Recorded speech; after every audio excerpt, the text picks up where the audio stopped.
We started off our season, a big road trip out to the southeast where we went to Gaffney, South Carolina, and wrestled a double duel with Ferrum College and Limestone. We wrestled really well that day. I think we were just excited to be out and compete and, finally get to put our hands on somebody else other than our teammates. Big performances out of Marissa. She really did well there. Genesis Martinez really got things going. Tristan got to be, finally, if you will, her first time stepping on as a Colorado Mesa in a collegiate season match. And then we followed it up. As soon as we got finished, we drove 3 hours north to Bristol, Tennessee, where we faced number 2, number 3, and number 4, McKendree, King, and Emmanuel College. And it was a rough day, to say the least, but at the end of the day, I've always put our athletes in a position to compete with some of the best teams in the nation, some of the best girls in the nation. Marissa got to see girls that she is going to be competing for a national championship against. Joy got to have a second match with the girl that beat her at U23 nationals in November. We closed the gap really big there. So it's really just trying to just keep pushing forward and finding our ways to put ourselves in those positions of uncomfortability, challenge ourselves against some of the top people in the nation. At the end of the day, I always say it's not about winning and losing, it's about going out and performing. Do I think that the trip caught up to us on day 2, first time we were weighing in, away trip, early morning? Absolutely, but I still think that we wrestled pretty well given the circumstances. And looking ahead, you get a home duel this weekend, actually 2 home duels on Saturday. For Maverick duels, you get Schreiner and Emmanuel, who kind of have a rematch of Emmanuel. What can you say about those 2 programs? Schreiner is about the same age as us, if you will. I think this is their 3rd year as a NCAA program as well. Down near San Antonio, Texas. So, they're in the heart of Texas recruiting with some tough girls. Texas was one of the first states to sanction girls high school wrestling. And they always have tough girls in the sense that those Texas girls, they've grown up wrestling. They have brothers that probably are big and play football, and so they're just athletic girls. They had a couple girls All-American last year, so it'll be just nice to match up with some of them. Not to look past them at all, but really my eyes are set kind of on Emmanuel. I can't wait to get that match back. Link and Christy Davis do an amazing job at that program. They've continuously been a top program since they started, I think, in 2015. So they've been around 6 years. They've continuously been one of the top programs in the nation. They always have tough girls. We get to see number 2, Angelina Gomez versus number 4, Genesis Martinez, which is going to be a great match at 101 pounds. Dahlia gets to wrestle Felicity Bryant, who was a national runner-up 2 years ago at the WCWA Nationals. So we're going to have some good matchups. Emily Say versus Holly Bodwin again. So I'm really excited about some of these matchups that we have. And again, it's not about winning, losing. It's putting ourselves in front of these competition to prepare ourselves for the national tournament. Questions? Coach says it's not about winning and losing, but it's about winning and losing, isn't it? A little bit?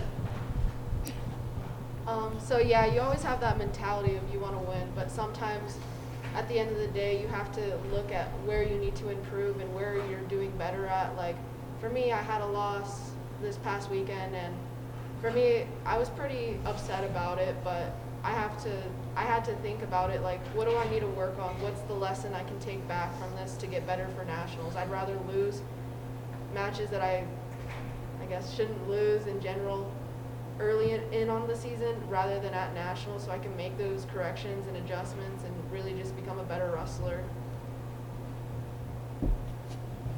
Like Marissa said, being able to wrestle these matches and getting the loss out of the way, I guess, before nationals, and just seeing where you need to adjust and fix your wrestling in order to beat her at nationals is better than winning now and losing later.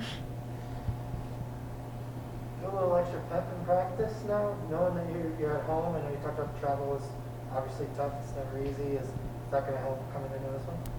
Oh, I'm excited to be home. It'll be nice. Get to sleep in my own bed and just wake up, have my normal practice partner, and just I might have family come, I might not, but so they might come, and it's just nice to be at home and just to have your training room so you can get your recovery in right before the tournament, and you know where everything's at, you know where your bathroom's at, you can take a moment of silence in the wrestling room by yourself and really just get your mind right. Yeah, being in a place where you're familiar, it's easier to wrestle, I guess. Like, knowing the setting, it's like easier to adjust and know what you're gonna do and how it's gonna look. So I feel like being at home, it's really nice because I have all my like support here. So my family's coming and I'm excited for that. You know, for me, it's exciting to be at home. Of the 3 years that we've had our program, we've had 4 home. This will be our 4th home event, if you will, home dual meet. So I'm excited to showcase our program. We're one of the top programs in the nation, one of the top programs on campus.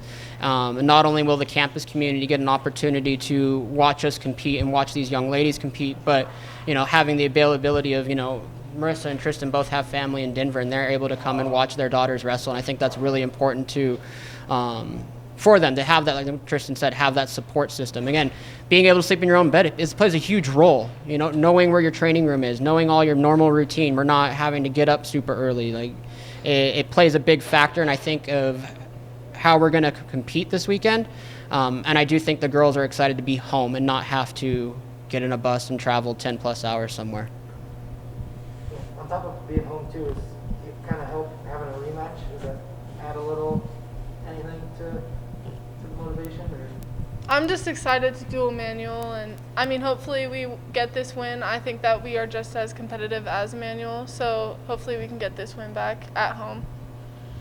For me, I'm just hoping to improve individually on whoever I wrestle. I just want to improve on the things I've been working on since I last wrestled at McKendree and King and stuff.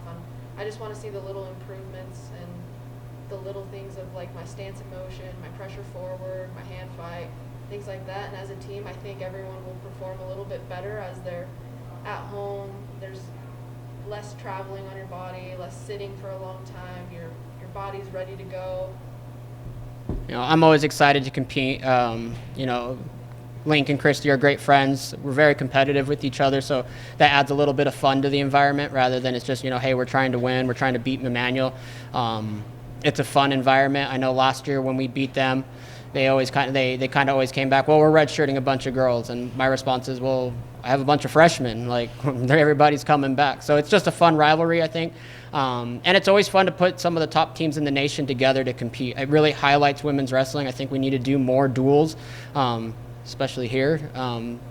But in general, you know, women's wrestling needs to grow on the collegiate level, and open tournaments, invitational, things like that is not where it grows. No one's going to want to go and watch an individual tournament and watch, you know, Tristan wrestle, and then she wrestles a match for maybe a minute, and then she sits for another 2 hours to wrestle. No one wants to do that. People want to come in at 10 a.m., watch a duel, watch 10 weight classes, watch maybe some extra matches, watch another duel at 11:30. That they like that schedule because then they can see a winner and loser at the end of the day. So I think dual meets are huge for the growth of the sport in the NCAA. So it's exciting to be able to showcase what we do here, and I do think we have one of the best environments for dual meets. Question of the week. What inspired you to get into wrestling, and who's your favorite sports hero? Oddly enough, my mother got me into wrestling. She did stats and stuff for high school. She was like team manager. I had cousins that wrestled in Texas growing up, but it was my mom who really kind of pushed me. And the funny story is, apparently she tried to sign me up for wrestling when I was younger, and I told her no, wrestling is dumb. And she tells me that story now, and I'm like, what are you talking about? I love wrestling. So my favorite sports hero, I don't know. I think Tony Hawk's pretty cool. He was the first one to kind of do something that no one could do. He did the 900, and back then I was really big into skateboarding, so he's still kind of as a hero. Like, he kind of broke the boundaries and the barriers of something that was deemed impossible, and he did it. Not Kobe? Oh, Kobe's my other. He's my. One of the angels? No, I don't know. I got a lot. Jim Abbott. I don't know. I have a lot of sports heroes. But Tony Hawk, he's pretty cool. All right, so my dad got me into wrestling. He used to wrestle in high school in New Jersey, so he's super passionate about it. And so when we moved to Colorado, he started coaching at a youth program, and he was like, you should come in and practice. And I honestly hated it, and I cried every day. I was like, I don't want to do this, Dad. And he was like, you're going to be good. I see potential. And so I kept with it, and now I love the sport, and I'm thankful that my dad kept me going. And I'd say my favorite sports hero is, I don't know, Helen Maroulis, the first women's Olympic champ. For me, I started wrestling when I was like 11 years old, and I guess what kind of got me into it is I had like a judo background, and my brothers had always wrestled since like the time they were able to walk, and they did judo a little bit just to learn how to throw and things like that, and I just kind of kept with judo for a while, and then their wrestling coach was like, if you can do judo, you can definitely do freestyle and Greco. You should give it a try. And I was just like, no. And then one day I needed help making weight for a judo tournament because I had hit a growth spurt and it was hard for me to make like 97 pounds or whatever it was. And he said, I will help you and I'll help train you to keep your weight down and things like that if you give wrestling a year. So I tried it and I did freestyle and Greco and I thought it was awesome. And I thought it was like fun to throw people in Greco because it's what I do. And I don't know, ever since I just had fun with it and I got more competitive with it, and I kind of just kept with wrestling instead of judo because there's wrestling in college and school is really important to me. And sports hero, I'm more of like, I like Shawn Johnson a lot with gymnastics and stuff. I also did gymnastics for a very long time.